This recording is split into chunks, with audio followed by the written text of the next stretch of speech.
ఈ ఊర్లో ఎవరైనా మందు దాగినా, మందు దాపినా, మందు అమ్మినా 50 రూపాయలే జరిమానా. Ration card cut, current cut, water cut. So ఈ వింత ప్రాంతం ఏడుందో అని అస్సలు ఆలోచించకండి. తెలంగాణలోని జనగాం నస్కర్ మండలంలోని ఓ ఊర్లో గ్రామస్తులందరూ తీసుకున్న నిర్ణయం. సో ఎందుకు ఈ నిర్ణయం తీసుకున్నారు? ఎందుకు ఇంత కఠినంగా ఈ మద్యపానం నిషేధం ఈ ఊర్లో అమలవుతుంది అని చాలామందికి చాలా డౌట్స్ ఉన్నాయి. సో ఎందుకు అనంటే విపరీతంగా బెల్ట్ షాపులు, చిన్న చిన్న గ్రామాల్లో ఉండే కిరాణా షాపులు, ఇంట్లల్లో ఏర్పాటు చేసుకున్న కిరాణా షాపులు కూడా విచ్చలవిడిగా మందు సారా కళ్ళు అమ్మేస్తున్నారనమాట.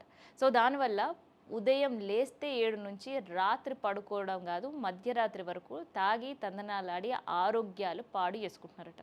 సో ఇక్కడ ఈ ఊరికి పెళ్ళయి వచ్చిన కొత్త వాళ్ళు కావచ్చు, లేదంటే పెళ్లి చేసుకున్న కొత్త కోడళ్ళు కావచ్చు, లేదంటే బిడ్డలకు అదే ఊర్లలో సంబంధాలు ఇస్తే త్వరగానే తాగి వాళ్ళ భర్తలు చనిపోవడం వల్ల విడోస్ సంఖ్య ఈ ఊర్లో పెరుగుతుందట.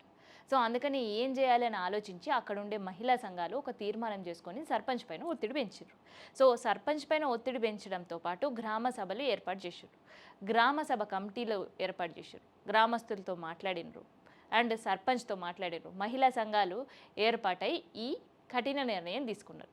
ఇక ఎవరైనా కూడా గ్రామంలో మందు తాగినా, తాపినా, లేదంటే అమ్మినా, సో ఇక్కడ మా ఇంట్లో దావత్ ఉంది అందుకనే మన దగ్గర దొరకదు కాబట్టి పక్కూర్ల నుంచి తెచ్చి ఇక్కడ దాపుతున్నాం, దావత్ చేస్తున్నాం అన్నా కూడా కుదరదు.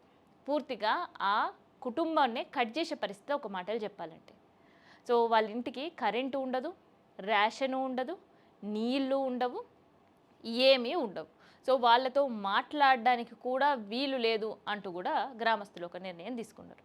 సో తాగి ఆర్థికంగా, ఎమోషనల్ పరంగా వ్యక్తుల మరణాలు, ఆరోగ్య ఇబ్బందులు. సో దీనివల్ల మళ్ళీ ఆ కుటుంబం అప్పుల పాలైపోతుంది, ఆర్థికంగా ఇబ్బందులు పడుతుంది, ఆ కుటుంబంలో ఉండే పిల్లల చదువులపైన, వాళ్ళ ఎదుగుదలపైన ప్రభావం పడుతుంది. సో అందుకనే జనగాం జిల్లాలోనే గ్రామస్తులు ఈ నిర్ణయం తీసుకున్నారంట.